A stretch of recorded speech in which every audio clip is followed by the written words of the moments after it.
People ask me, why did you found a rocket company in northern Michigan? I tell them, northern Michigan is as close to space as anywhere on the planet.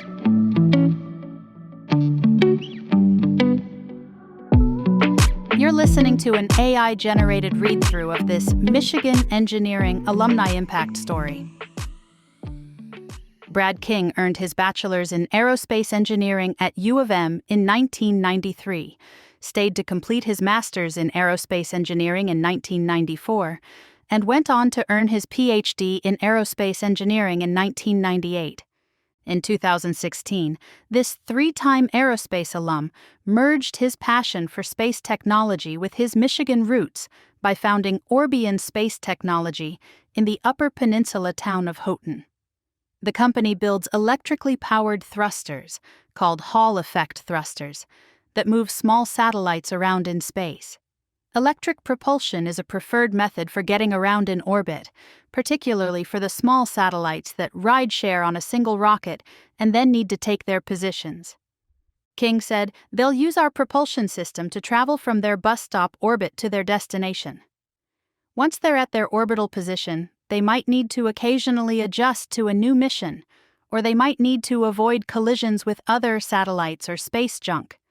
So they'll use our thruster to do those movements.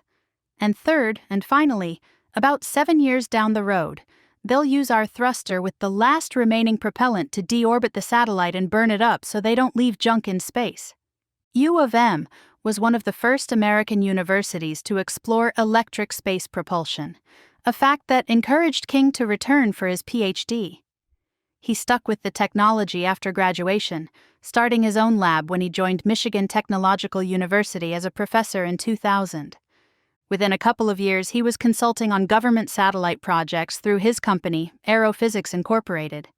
However, as electric propulsion became a viable technology for the increasing number of small commercial satellites, he saw an opportunity to bring it to a larger market, and Orbion was born.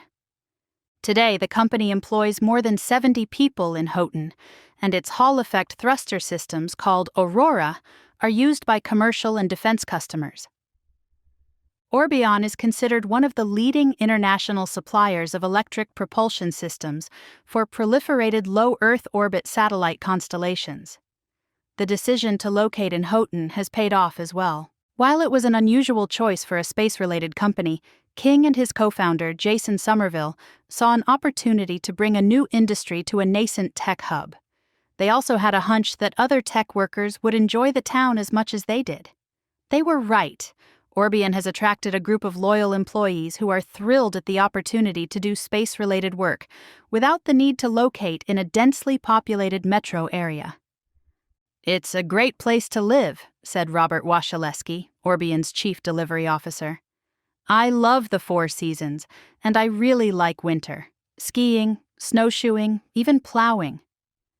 Originally from the Detroit area, Wasilewski earned his PhD in King's lab in 2012 and worked at MIT's Lincoln Laboratory before joining Orbion in 2018. He came to love Houghton as an undergraduate student in electrical and electronics engineering at Michigan Tech. In addition to his role at Orbion, King is a professor of mechanical and space engineering at Michigan Tech. He says the two roles complement each other, with his hands-on manufacturing experience helping him in his work with students. King said, "I've got the experience to know what it takes to build a satellite and put it up there, and that understanding of the practice as well as the theory helps me give students practical advice." People ask me, why did you found a rocket company in northern Michigan?